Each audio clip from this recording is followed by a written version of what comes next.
History is being made in the Eastern Bay of Plenty this week for Whakatōhea whānau as voting begins on settling their grievances with the Crown.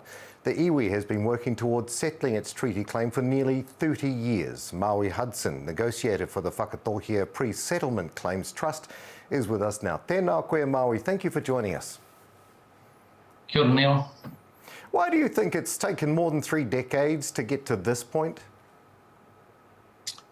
Look, it's been a much longer journey than that for us. It's over 115 years since our people put their first petitions to the Crown, asking to deal with the raupatu. It was 30 years since we engaged in the initial rounds of treaty settlements. I think the struggle for us at that point in time, it was very early days. We were aiming to settle around the same time as Tainui and Ngaitahu, and as the government changed the rules, the deal which they put to our people 30 years ago just wasn't palatable, and so it was rejected. And it's taken us, another 25 years to get around to the point of being able to engage in the process again. Maui, you followed a unique process to negotiate and settle the claim. What did you do differently? Well, I think the experience we had of rejecting a settlement and knowing that we were at the back of the queue meant we just had to get on with thinking about our plans for the future. So one of the things that was really useful for us as we entered the negotiation process was we already had a 50-year plan for Whakatōhea. That laid out where we wanted to go.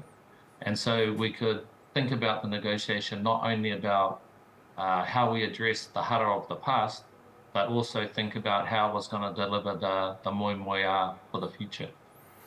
And a lot of people don't understand that if you don't accept the government's first opportunity, you do actually go to the back of the line, and that can take a lot longer. Help us to understand what makes the dual process a win-win for Whakatōhea. Yeah, so I think our experience, because we'd been the only iwi that officially rejected a deed of settlement, we were always put up as the model not to follow. But what it has done as we entered into the next phase of this new phase of negotiations, and because the kaupapa is so important, our people need to be able to go and have their stories told and their history shared within that sort of formal, the Waitangi Tribunal Forum. But that process takes such a long time that it delays the opportunities for the iwi to move ahead as well. And so because our people had decided that they wanted to continue with direct negotiations, but we had a vote that showed almost a 50-50 split, the only way for us to really deliver what our people wanted was to continue with the settlement, but also go to a Waitangi Tribunal. And so that was the unique circumstance that the Crown accepted, and it made an exception for us to move forward like that.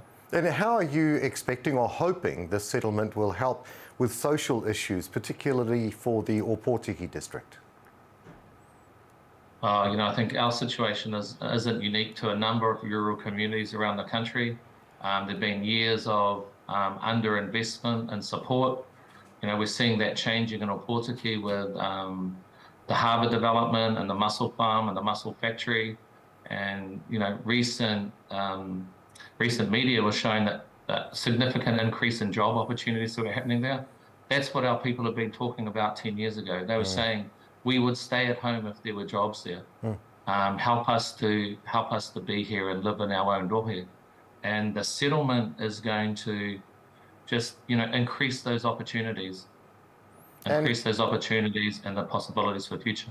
A redress is worth more than $100 million, but there's also the return of 5,000 hectares of marine space. How will this asset provide better or more opportunities for Whakatōhea? Well, I think the investments that have been made into mussel farms, and we have that in Opotiki at the moment. The mussel factory, as I was sort of talking about, is up to 200 jobs, be 300 by the end of next year.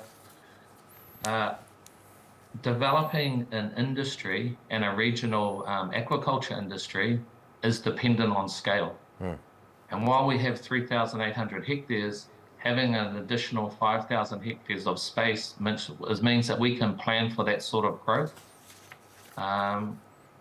We'll work with our neighbouring iwi, whānau. They have water space coming back in their settlement. We can start to not only create opportunities for Whakatōhea, but become a regional aquaculture powerhouse as well.